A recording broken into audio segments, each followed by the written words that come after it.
So I think we can start. Thank you so much for joining us for our second panel. We are about to start the second part of our summit, the topic of trauma, risk and prevention of venous thromboembolia in severe trauma. And welcome Mr. Taras Mahlay, Cleveland Medical Center, University Hospital. Mr. Taras, please, the floor is yours. Hello. I'll be speaking in English because I know English better, especially medical language. So please wear your headphones if you need them. We're going to be talking about venous thromboembolism risk and prevention.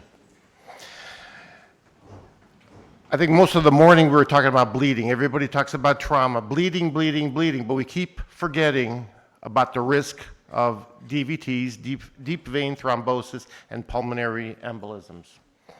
I have no disclosures. Background. Trauma patients have a very high risk of venous thrombosis, DVTs, and pulmonary embolism. As even with prophylaxis, they're still getting them. So we need to be really thinking about thrombosis all the time. Decisions to initiate VTE prophylaxis should be balanced with the risk of bleeding related to the patient's injuries with the risk of thrombus formation. Guidelines provide recommendations, but clinically practices vary very widely, and especially in the high-risk injuries. The special population that we really are concerned about to really have to keep in mind is the traumatic brain injury and solid organ injuries, mostly because there is no standardization. Things to think about: risk factors, ventilator days greater than 3 days, venous injuries over the age of 40, lower extremity fractures, major operation procedures after the trauma, head injuries. These are all, we can go over all these numbers. Just remember the general facts.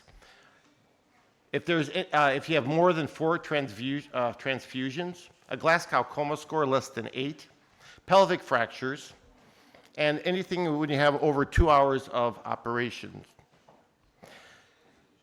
Risk for VTE, it's a wide range depending on how bad the traumas are, but it could be from 12 to 60%.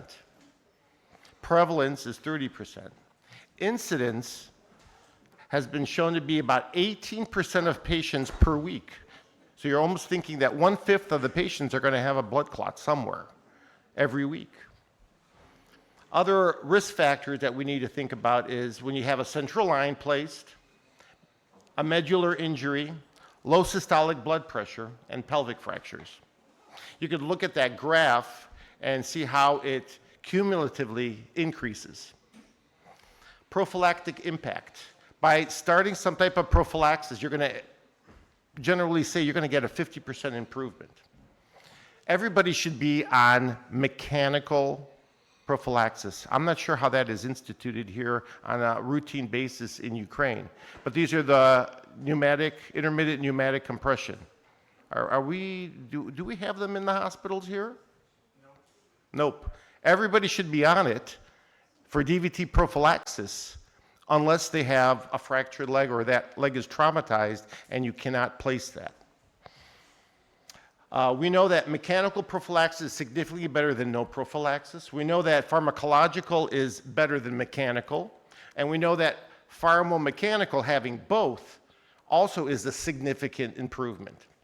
We also know that low molecular heparin is better than fractionated heparin. Unfractionated heparin, sorry. Pharmacological prophylaxis, the agent, dose, and timing. We're going to make it nice and simple. Low molecular weight heparin, Lovenox, is favored over unfractionated heparin.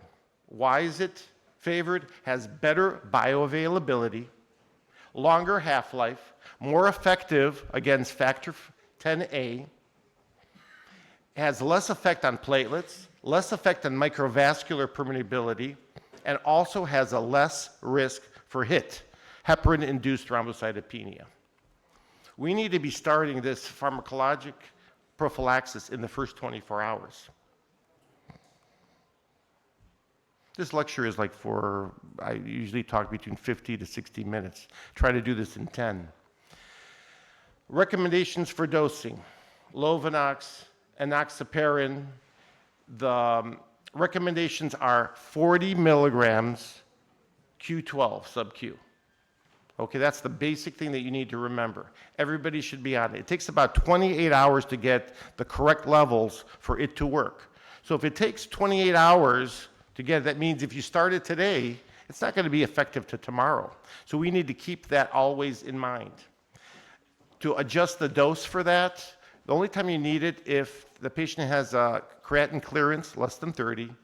Also, we have to watch out for people with renal insufficiency, elderly, or somebody with a BMI, body mass index, over 40. Missed doses, process barriers. So if we're going to be starting prophylaxis, which we should, everybody should be started and continue. We cannot miss doses. Missing VTE prophylaxis significantly increases the thromboembolic events. If we hold it for surgeries or procedures, it's actually safer than you believe. You know, people say, oh, we got to stop it, we're going to do some type of surgery or some type of procedure. You know, for general routine procedures, you probably don't need it. I know everybody's always worried about bleeding. They don't want to do any harm. But what we need to do is look at the data. So get yourself comfortable with the data. System and awareness barriers. What does that mean? We come in, we have a trauma patient, and we don't think about what may happen. We're taking care of the problem, you know, what the burning fire is right now. And we forget. We should be already thinking about thromboembolic events, and we need to start this prophylaxis. Putting on the mechanical prophylaxis immediately, unless there's a contraindication. And if we start the Lovenox, the low molecular heparin, it's not going to kick in until the next day. But we need to plan. If you don't take care of it and get the protocol in place, the problem is we have protocols and our compliance is like 77%. We have doctors that write the orders. We have nurses that go around separately looking for this prophylaxis to make sure we don't have DVTs, and we still have issues. The patient's off the floor, misses his dose. Basically, they're flying without any DVT prophylaxis. High-risk situations. Traumatic brain injury, solid organ injury, and spinal cord injuries. These are the real big problems because you're really worried about bleeding. We have different associations, and these are mostly surgeons that have done studies. And the recommendation is, and I'm keeping it simple, if we see that the patient is stable for 24 or 48 hours, that clinically they are stable, we see that some type of imaging, scanning, shows that there's no change in the bleed, and the blood count is stable, we can start really thinking about starting. They should be already on the mechanical prophylaxis, correct? If they have brain injury but they have two good legs, put the stuff on. So you got to think 24 to 48 hours, and we think they're stable, start prophylaxis pharmacological. Again, I'm trying to get through this quickly because we're running behind. Again, Lovenox as soon as possible. IVC filters. Everybody's thinking, oh, they're going to bleed, so we're going to put this IVC filter so when they get a blood clot in the legs, they're not going to get a pulmonary embolism in the lung. Data is showing that routinely putting these in, you should not be doing it. You're probably running a bigger risk of causing a DVT by putting the IVC in. And if you really think this is a high-risk patient, he needs a filter, you need to put a retrievable IVC so you can always pull it out. Direct oral anticoagulants, DOACs alternatives. There's a whole list of new ones, and this is a really another 40-minute discussion on these. But bottom line is these oral pills, there's no routine need for prophylaxis. We're only going to be using them for treatment of thromboembolic complications. In the past, they were using aspirin 81 milligrams twice a day. There was a study that showed that the enoxaparin, 30 milligrams twice a day, was aspirin was not inferior to enoxaparin 30 milligrams BID. But the problem with that study was we know that you need to be on 40 milligrams twice a day, 40 milligrams twice a day for it to have good levels for the anti-factor 10A. So we're back to Lovenox and the pumps. Surveillance. We were also doing surveillance to look for clots. And we basically found out that besides causing an additional cost, additional need for the hospital staff to be doing this, there was no improvement of outcomes. But we need to be vigilant about if we suspect some type of thrombus somewhere, a DVT, PE, we need to evaluate, scan, or do whatever is needed to make sure you don't have one, because you need to start immediately. Because as you probably know, DVTs, PEs, and then you're at risk of death if it's not caught in time. The special population. Well, this is a 5-minute discussion at least. So we're just going to. I think what we need to be doing is always be aware of the need to start prophylaxis as soon as possible. And for the traumatic brain injuries, for the pelvic extremities injuries, and the solid organs, we need to be very vigilant about the concerns of blood clots. And not to go into too many details, but at the bottom of this, it talks about angioembolism. And depending if you're at 24 hours, 48 hours, or 72, you see what is worse. Is the risk of bleeding higher, or the risk of blood clot is higher? And when you get to that number where it switches, that's when you need to start the prophylaxis. And I said, if you start the prophylaxis with the low molecular weight heparin, it's going to take another 24 hours to really to work. Takeaways. We're back to the high risk.